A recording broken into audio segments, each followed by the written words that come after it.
చేసిన ప్రతి ప్రాంతంలో కోరి మీరు నడిపించమని కోరుచున్నాం. అయా వాక్యం కోరుచున్న మీరే మాతో మాట్లాడమని కోరుచున్నాం.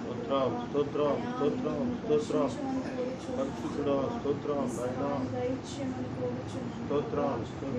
మాకు తండ్రి నాయన అయా మీ యొక్క ఆత్మీయ జీవితంలో వాక్యం దయచేసి బోధిస్తున్న దైవ సేవకులను జ్ఞాపకం చేసుకుని కోరుచున్నాం ప్రభువా.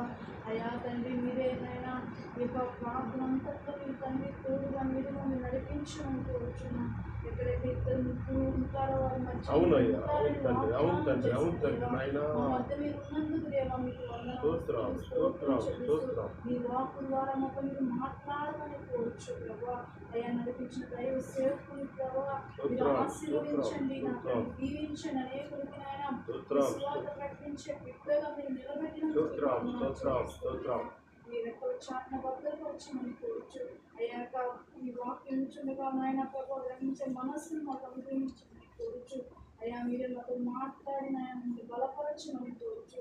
ప్రతి ప్రార్థన నచ్చలేని యేసుక్రీస్తు పరిశుద్ధ నామములో అడిగి వేడుకుంటున్నాం తండ్రి. ఆమేన్. బహుగా ఫలించటం వలన ఎవరికి బహుగా ఫలించిన దాని వల్ల తండ్రికి ఏమొస్తుందట? మహిమ. మనము బహుగా ఫలిస్తే ఎవరికి మహిమట?